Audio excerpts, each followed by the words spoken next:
Sa paghakbang ni Victoria sa loob ng mansyon, imbis na kapanatagan, tila panganib at kaba ang yumayakap sa kanya. Ang bawat sulok ng mansyon ay tila may gustong ibulong, ngunit ang kanyang alaala ay nananatiling blanko. Sino nga ba si Manang Lucia at bakit tila may pilit siyang itinatago? At ano ang pinakamahalaga, bakit sa kabila ng pagiging mabait ni Guillermo, tila nagre-rebelde ang katawan ni Victoria tuwing lalapit ito? Handa na ba ang hapagkainan? Handa ng pamilya? Ngunit ang katotohanan ay tila isang palaisipan na unti-unting nabubuo sa gitna ng mga tanong. Samahan niyo akong pasukin ang misteryong bumabalot sa Hacienda Balboa. Simulan na natin. Victoria POV. Tuluyan na ngang pumasok itong sinasakyan namin sa mismong driveway ng mansyong Balboa. Pakiramdam ko biglang nalamig ang buo kong katawan. May mumunting kaba din ako nararamdaman sa puso ko na hindi ko maintindihan. Kaya lang pilit kong iniignore yon. Lalo nang maramdaman ko ang paghawak ng dalawang maliit na kamay. "Mommy, welcome home po." Nakangiting wika sa akin ni Via Marie. Si Guillermo naman ay nakangiting nakalingon sa amin habang nasa harap pa rin ito ng manibela. "Welcome home, Victoria. From now on, ito nang magiging tahanan mo. Bahay natin at ng buong pamilya. Huwag kang mag-alala. Wala ka mang maalala pero sisiguraduhin namin na magiging masaya ka sa piling namin ng mga anak mo." Nakangiting wika nito sa akin. Kahit na naguguluhan sa akin, nararamdaman ay pilit pa rin akong ngumingiti dito. Wala naman akong kakaibang ugali na nakikita dito kay Don Guillermo Balboa eh. Mabait naman ito tibang iba sa ugaling nakikita ko dito noong birthday party ng kambal. "Salamat. Hindi ko alam kung anong sasabihin ko pero huwag kayong mag-alala. Pipilitin kong maalalang nakaraan. Seryoso ko ding bigkas." Napansin ko kaagad na nag-iwas at tingin si Guillermo sa akin at pagkatapos noon, mabilis na din itong bumaba ng kotse. Ilang saglit lang bumukas na rin ang pintuan ng sasakyan sa may gawin namin. Si Guillermo mismong nagbukas noon kaya naman una akong pinababa ang kambal at sumunod ako. "Hindi mo kailangang pilitin ang sarili mo na maalalang nakaraan. Take your time, Victoria. Hindi naman kami nagmamadali eh. Ang importante, nandito ka na. Kasama ka namin ang mga anak mo." Pabulong na bigkas na Guillermo sa akin at pagkatapos noon, naramdaman ko na lang ang kamay nito na humawak sa kamay ko. Bigla ko nakaramdam ng malakas na pagkabog ng dibdib ko kasabay ng pasimpleng paghila ko sa kamay ko na hawak nito. Nakaramdam yata kaya binitawan naman ito na kaagad din naman akong nakahinga ng maluwag. "I'm sorry." Narinig kong mahina nitong bulong pero hindi ko na pinansin pa yon. Bagkus pasimple kong hinawakan ang kamay ng kambal habang tahimik na naglalakad papasok ng mansyon. Noong karawan ng kambal, hindi pa ako nakapasok ng mansyon at ngayon ko lang napagtanto kung gaano pala kaganda ng buong paligid. Nagsusumigaw ang karangyaan at walang duda, sobrang yaman nga pala talaga ng Guillermo Balboa na to. "Lolo!" Natigil ang aming paghakbang nang bigla na lang sumigaw ang dalawang batang hawak ko.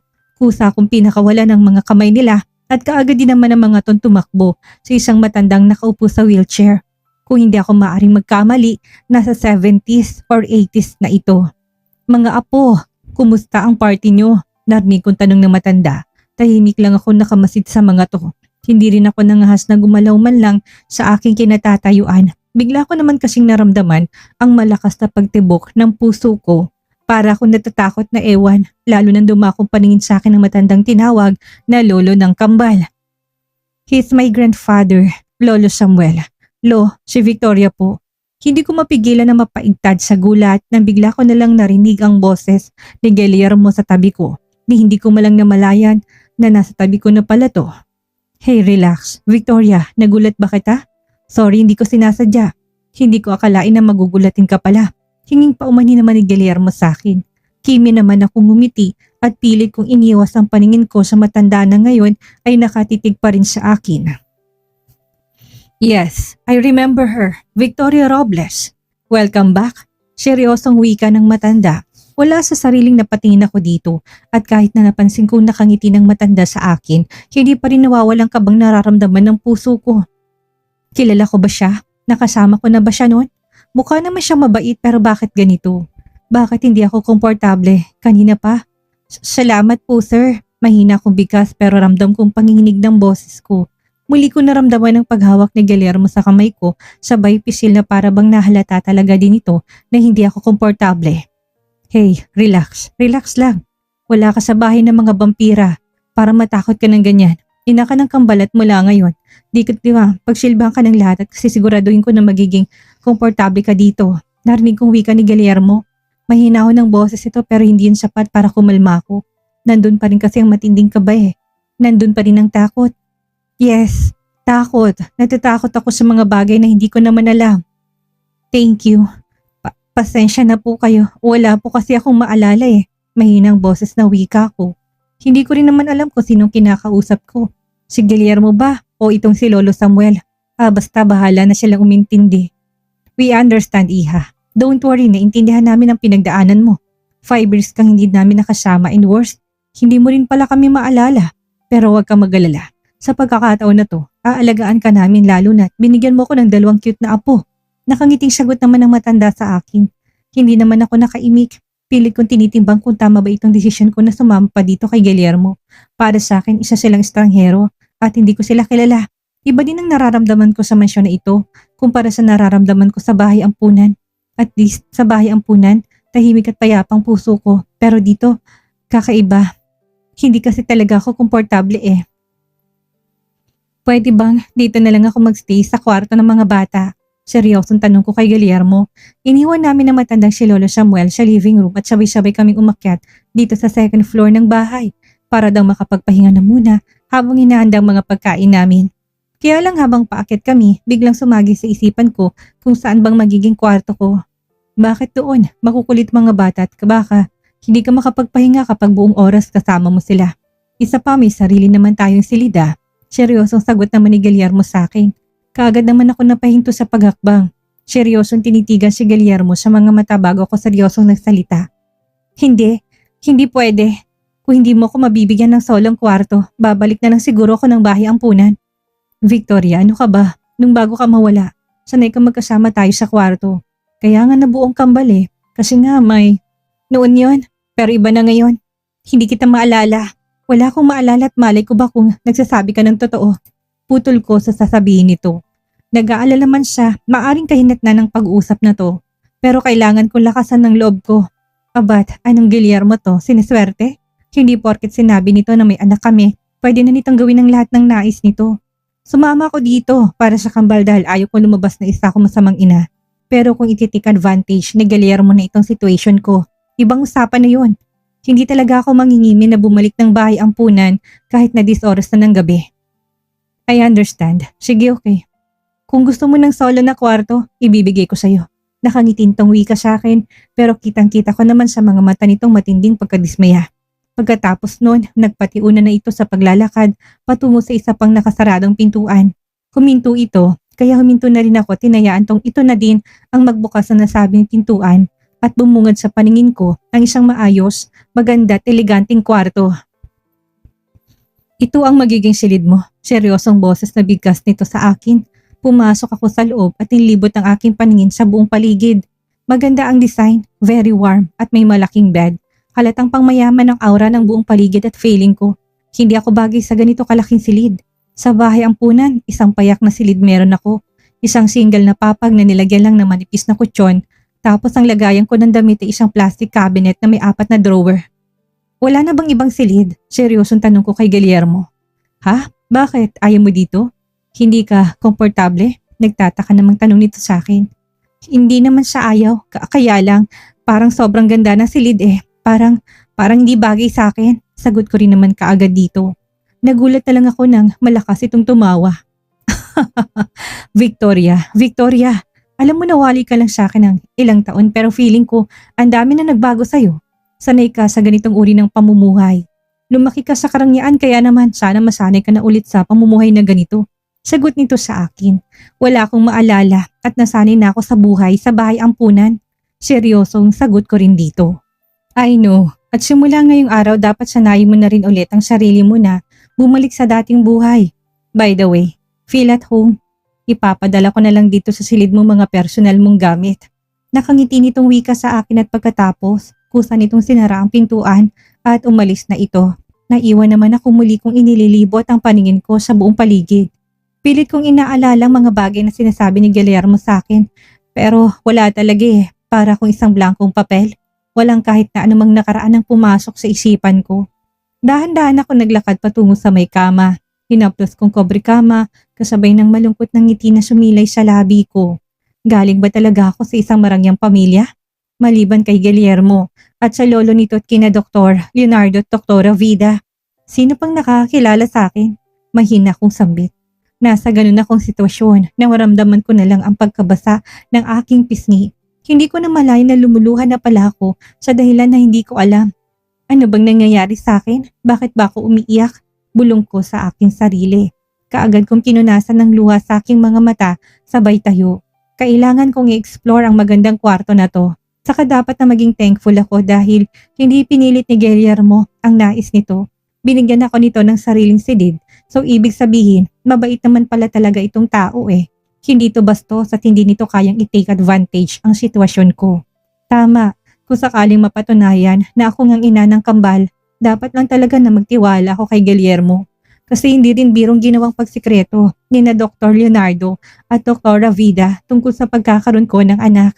Kailangan ng kambal ng isa lang nagagaway sa kanila hanggang sa kanilang paglaki at kung ako ngang ina nila, responsibilidad ko yon. Nasa ganun akong senaryo nang narinig ko ng mahinang pagkatok sa pintuan ng silid. Dali-dali ako naglakad patungo doon at binuksan ang pintuan. Senyorita Victoria, ikaw nga, tunay ang nabalitaan ko. Buhay ka't nagbalik ka na. Naluluhan itong wika sa akin. Isa itong may edad na babae at kung hindi ako maaring magkamali, nasa 50s na ito. Mukhang kilala ko nito dahil nakikita ko sa mga mata nito ang tuwa habang nakatitig sa akin. Napatingin ako sa hawak nito. Ito yung bag na dala-dala ko galing bahay ampunan. Nasa loob ang mga personal kong gamit. Kilala niyo po ako, Manang? Teka lang, sino po kayo? Nagtatakang tanong ko dito. Ako si Lucia. Kaibigan ako ng Yaya Rosie mo. Sagot naman ito sa akin. Lalo naman ako nagtaka. Yaya Rosie? Sino siya? Bakit parang familiar sa akin ang pangalan niya? Sorry po pero wala po akong maalala. Mahina akong bigkas sa matandang babae na nasa harapan ko. Napansin ko malungkot naman itong ngumiti sa harapan ko. Kahit na wala kang maalala, masaya pa rin ako na makita ka ulit, senyorita. Huwag kang mag-alala. Manang, ready na bang mga pagkain? Hindi pa man tapos sabihin ni Manang kung ano pang gusto nitong sabihin. Bigla na lang lumitaw si Guillermo mula sa likuran nito. Napansin ko na kaagad ng mutla si Manang. Sabay abot nito sa akin ng bag na hawak pa rin pala nito. Sir, oo po, ready na po. Wika nito't nang tuluyan nang nakalapit sa amin si Guillermo. Umatras na din si Manang palayo sa akin. Okay, good. Sige na po Manang, mauna na po kayo. Salamat po sa paghatid ninyo sa mga gamit ni Victoria. Sagot ni Guillermo. Napansin ko pang sumulyap sa akin si Manang bago tutuluyang naglakad paalis. Nagtataka ako kay Manang para kasing may gusto tong sabihin na hindi maisatinig nito eh. Basta, hindi ko maintindihan pero bahala na. Siguro naman makakausap ko ulit si Manang sa mga darating pang mga araw. Naiwan naman kaming dalawa ni Guillermo na hindi ko malaman kung anong gagawin ko. Kung bakit naman kasi nakakailang ang paraan ng pagkakatiting nito sa akin ngayon eh. Kakain na muna tayo, nakangiting tanong ni Guillermo sa akin. Napatingin to sa hawak kong bag at kusa nitong inagaw mula sa kamay ko. Sa makalawa na tayo luluwas ng Maynila, gusto ko rin na lumabas kaagad ang resulta ng DNA test para mapanatag na rin ang kalooban mo. Wika nito sa akin at kasabay noon ay parang wala lang na naglakad ito papasok sa loob ng kwarto ko. Nilapag nito ang bag na hawak nito sa may sofa at nakangiti ako muling hinarap. Salamat dahil pumayag ka na sumama sa amin, Victoria. Masayang mga bata at magiging normal na din ang buhay nila. Nakangiting muling wika nito. Normal na buhay? Anong ibig mo sabihin? Nagtatakang tanong ko. Lumaki ang kambal na hindi kanila kasama. Hindi normal yun sa kanila at simula nung nakita ka ng kambal, bigla na lang naramdaman ang lukso ng dugo ng isang anak patungo sa ina nila. Kaya nga, napapansin mo ba? Halos ayaw nang humiwalay sa'yo ng kambal. Gusto nila na palagi kanilang kasama. Muli nitong wika sa akin. Oo nga eh. Nakakaawa naman ng mga bata. Ano ba kasing dahilan nila, Dr. Leonardo, at bakit nila ako nilayo sa'yo? Napaka-selfish naman na may anak pala tayo tapos naatim nilang itakas ako porket wala akong maalala. Wala sa sariling bigkas ko. Kaya nga nagagalit ako sa kanila at simula nung nalaman ko na tinraidor nila ako. Huwag ka nang magulat pa kung hindi ko sila papayagan pang makaapak dito sa asyenda. Seryosong sagot din ito sa akin habang hindi nito nialis ang pagkakatitig sa aking mga mata. Hindi naman ako nakaimik. Sa totoo lang, hanggang ngayon hindi ko rin maintindihan kung ano ba talagang nasa likod ng lahat ng ito. Kung nobyo ko nga ba itong si Guillermo at nagkaanak kami, bakit wala akong nararamdamang excitement sa puso ko sa tuwing nakikita ko to? Bakit sa tuwing magkaharap kami ay may kakaiba akong naramdaman ditong hindi ko talaga ma-explain? Halika na, kakain na muna tayo at nang makapagpahinga ka na rin. Nakangiting pagyayaya nito sa akin, tumango naman ako at nagpatiunan na ako naglakad palabas ng silid. Naramdaman ko ulit ang pagtangka ni Guillermo na hawakan ako sa kamay pero parang napapaso na kaagad din akong umiwas. Hindi ko alam pero kinikilabutan talaga ako sa tuwing dumidikit ang balat nito sa balat ko. Hindi ko alam kung bakit. Maybe until now, galit ka pa rin sa akin. Narinig ko namang bulong nito, napatigil ako sa paghakbang at nilingon nito pero nilampasan lang ako nito. Follow me, Victoria. Malamig ang tono ng boses na wika nito sa akin. Napalunok naman ako ng sarili kong laway at tahimik nang sumunod dito.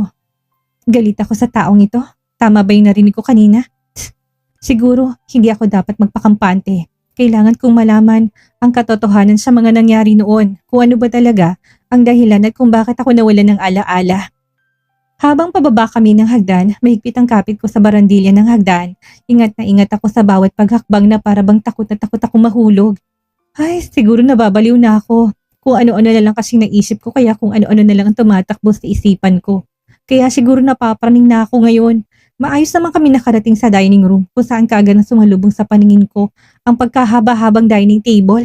Maraming mga pagkain nakapatong sa ibabaw ng mesa at nandito na rin ang kambal na si Lolo Samuel. Halatang kami na lang ni Guillermo hinihintay para maumpisahan ng kumain. Mami! Makapanabay na wika ng kambal. Muling sumilay ang ngiti sa labi ko habang nakatitig din sa kanila. Mga anak ko nga ba sila?